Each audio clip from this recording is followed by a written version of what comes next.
Hello and welcome to the Farming Today This Week podcast with me, Charlotte Smith. In this episode, how to make farming better for the environment and the bottom line. I think there is an urgent need in this country to think differently about the way in which we pay farmers to produce the benefits that we want them to. We'll hear from farming communities flooded again and calling for more help. We all know the weather patterns are changing. Why isn't government investing in infrastructure to cope with this? More on that later. Now, you may remember we reported last May about the large number of octopuses appearing in coastal waters in the southwest of England. We heard from crab fisherman Brian Tapper in Plymouth. The octopus are ruining us. There's just nothing there. The octopus are coming in the little side hatch in the entrance here, and it's like McDonald's for them. They're just sitting in there. When they're full, they'll go along a whole string of pots. They'll go through 50 pots, and all you'll get in here is empty shells, little small lobsters, little small crabs, even scallops. And then once they've finished, off they go. Brian Tapper there. Well, now the University of Plymouth has published a report bringing together evidence from scientists, fishermen and citizen scientists to reveal more about what's known as the octopus bloom and what it can tell us about the changing marine environment and the consequences for sea life. Anna Hill spoke to research analyst and associate professor Bryce Stewart, who led the research. I mean, it really was quite extraordinary. Nothing like this has been seen in UK waters for at least 75 years. And there's indications that this might be the biggest bloom of this species of common octopus ever. It's still going on now. In fact, even in November and December, fishermen were still catching a lot of them. Over the previous sort of 6 or 7 years, the entire fleet would land between 20 and 30 tonnes of the common octopus a year. And last year they landed close to 2,000 tonnes, so it's almost 65 times higher than the recent average. Why did it happen? Do we know now? There does seem to be a very strong link with warmer sea temperatures, which is not surprising given this is a species that normally lives in southern Europe and northern Africa. But it has always been here, just at low levels. What we did is we looked at both the environmental conditions around this recent bloom, but also when it's happened in the past. So one in 1950, one in the 1930s, and then another one at the turn of last century. And even though overall seas were cooler back then, those years, both the year before the bloom and also when the bloom happened, were much warmer than average. That helps with breeding of the octopus, but it also, if they arrive, say, as they did on our shores, probably as small larvae out of the plankton, then in warmer conditions they're going to grow and sort of eat much faster as well. And that seems to be what we've been seeing. How much did they affect the fishermen's catches, and are they still doing that? Yeah, they absolutely seem to have had a big effect on the catches, particularly for shell fishermen. So the species that have declined the most in terms of the commercial fishery for them are brown crabs and scallops, which are both, the landings last year in the southwest have dropped by about over 50%, and lobsters by about 30%. So they're pretty dramatic reductions. And the scallops is particularly interesting in a way because scallops wouldn't normally go into crab and lobster pots unless there's this new method using lights to lure them in, but these weren't pots with lights in them. So the only explanation is that the octopus were actually collecting scallops and putting them in crab pots as a larder to go back to later on. And so we think that they see these crab pots as like little dens, basically. You also saw things like rocks and old shells and all sorts of weird stuff. So yeah, pretty extraordinary behaviour. What can fishermen do? Could they prevent them from getting into their pots, or maybe catch them and sell them? Octopus are incredibly clever. They have not only brains in their heads, but in their tentacles and in their eyes. They're an extraordinary species, and they can learn things as well. So it'd be very, very difficult to stop them getting into the pots. But I think going forward, if this is a species that's here to stay, then it will support a commercial fishery. And for those fishermen, that will become a necessity. They'll have to diversify. Hopefully we will still have a certain level of crabs and lobsters and scallops. But also we're likely to have octopus. It's going to be difficult. There's a lot of changes. You fish for octopus in a different way.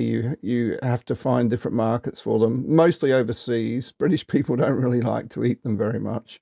So it's certainly an uncertain future for the fishing industry, and there's quite a few challenges ahead. Bryce Stewart from the University of Plymouth.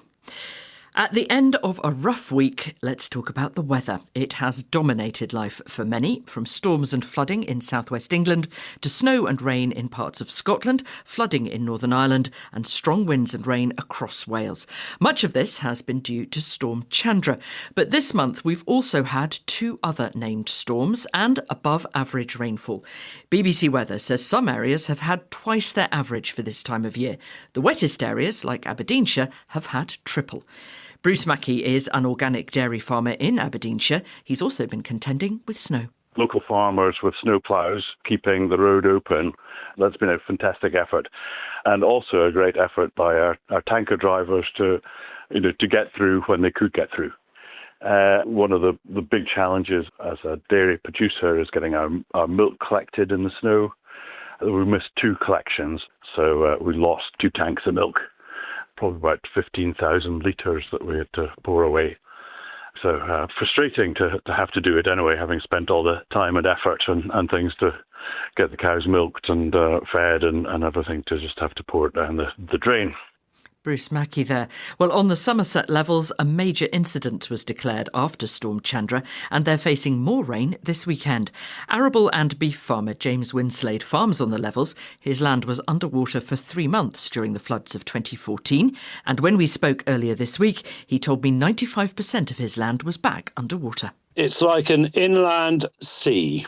We stood looking at water wherever you are, and none of it you'd want to drink. The farm is on an island. We are higher than the roads around us. The water is rising a centimetre an hour at the moment. They are getting the pumps. Some pumps are running now at long last. These are all the auxiliary pumps, the extra pumps that they bring in.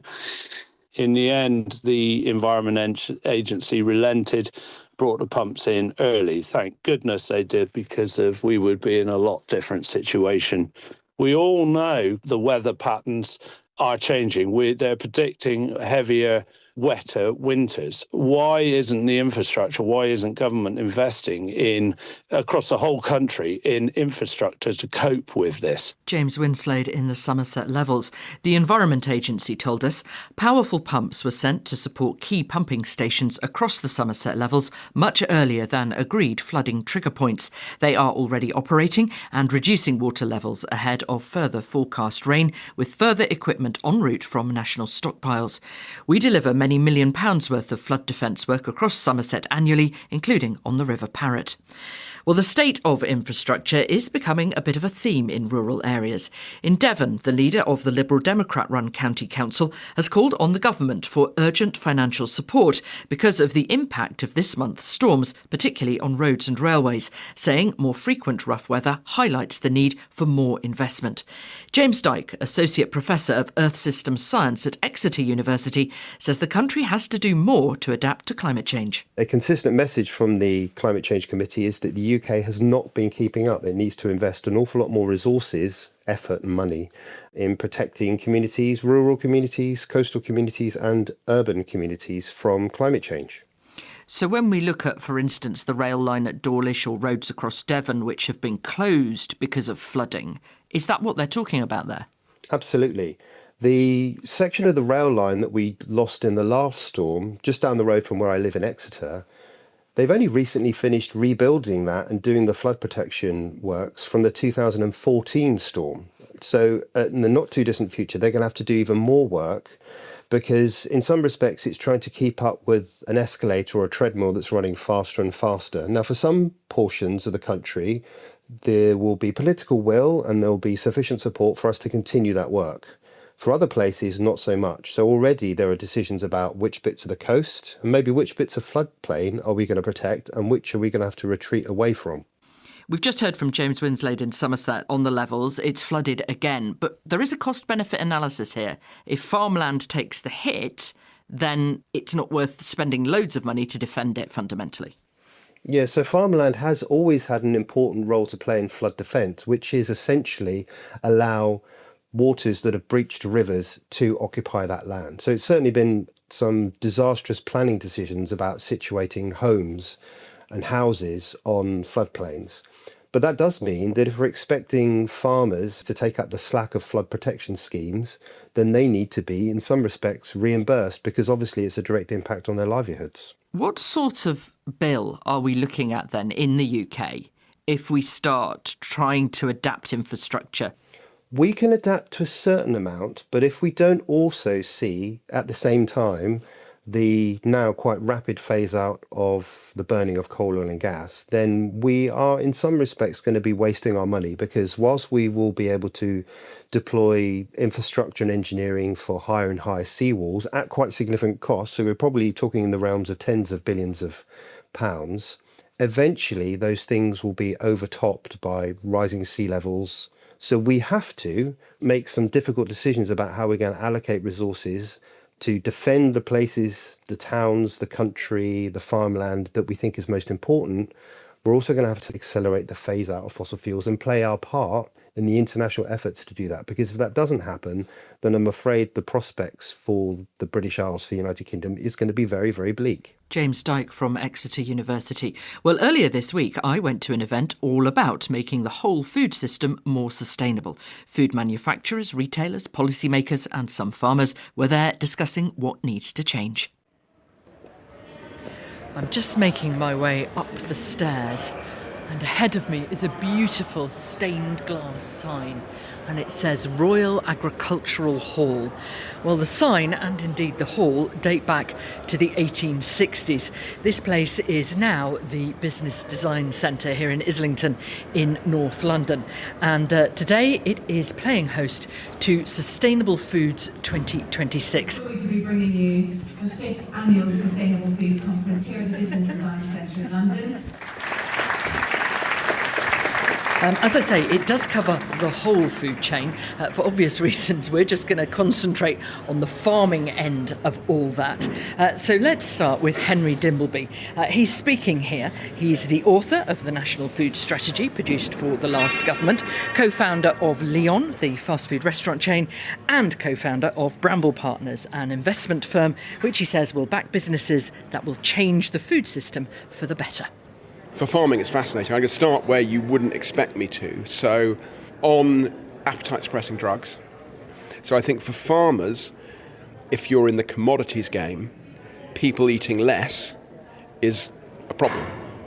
And then on the sustainability and the climate side, I think there is an urgent need in this country to think differently about the way in which we pay farmers to produce the benefits that we want them to. So sustainable food, secure food, good soil. And we have the government, we have bits and pieces of green finance, so water companies paying people not to put nitrogen into rivers.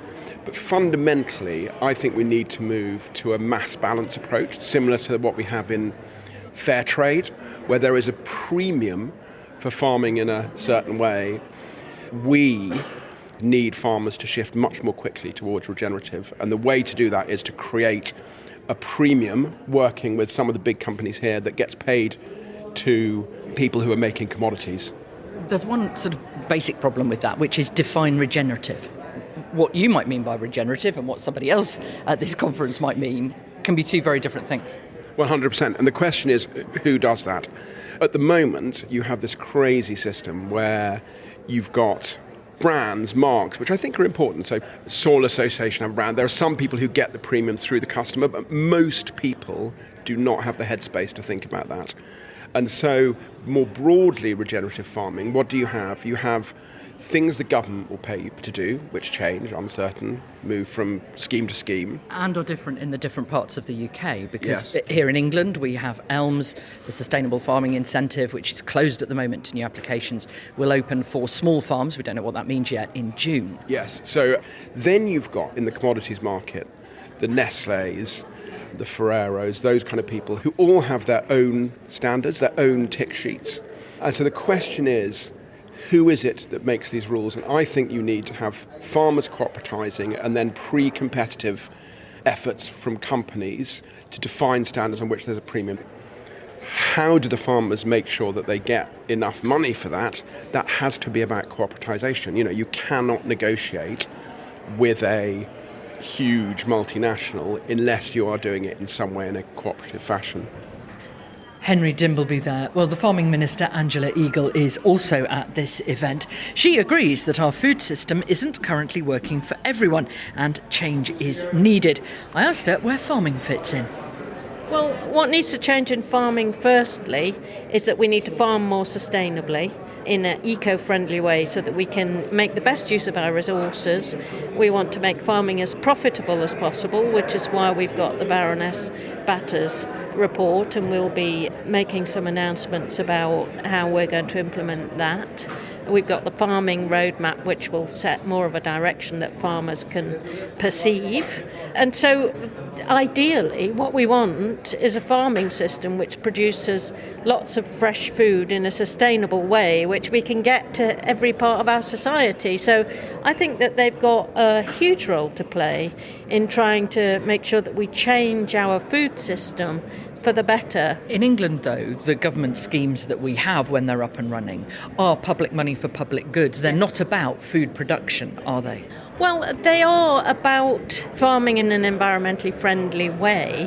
And I actually think that given climate change and the resilience issues, we are more likely to be able to farm in that way if we make our farming more sustainable. So that's pushing the whole system, not just to think about bulk production, but to think about farming in a nature-friendly way that will preserve the fertility of our soils, that will make it less likely that we have catastrophic flooding if we get better management of our river systems. So it's trying to shift to something that's far more sustainable.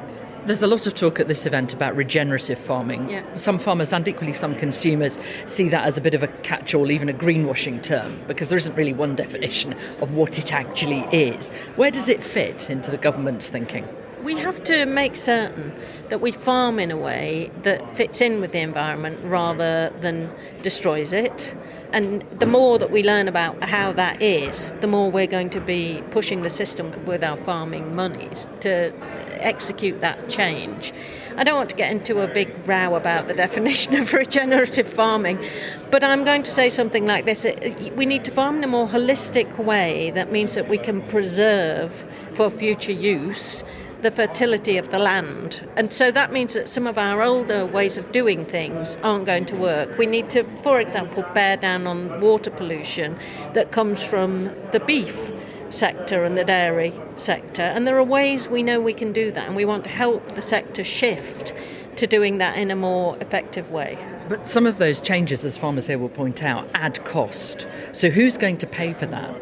Well, I think that if you've got a whole systems transformation like this, we've got to have more debates about this so people understand the connection between farming and farming profitably and affordable, highly nutritious food. We've got a system at the moment that doesn't deliver those potentials to some of our poorest areas. So having access to locally grown vegetables, for example, or fruit might be a good way of dealing with some of that. And we're going to be doing some work to see if we can put those two things together, which is why the Batters Review, one of the sectors that we've announced we want to take a particular look at to begin with is horticulture. The Farming Minister, Angela Eagle.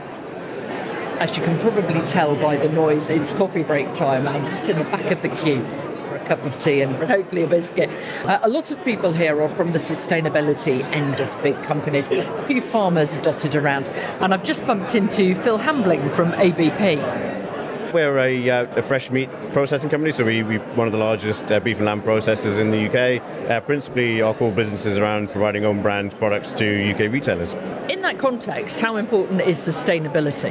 It's probably number one on the agenda when we're talking to customers. They're seriously interested in also being a connected partner in helping driving sustainability, particularly at farm level. And what we're here to talk about today is the work that we've done through PRISM, our program for improving the sustainability of red meats, and the 350 farmers that have been on us in that journey.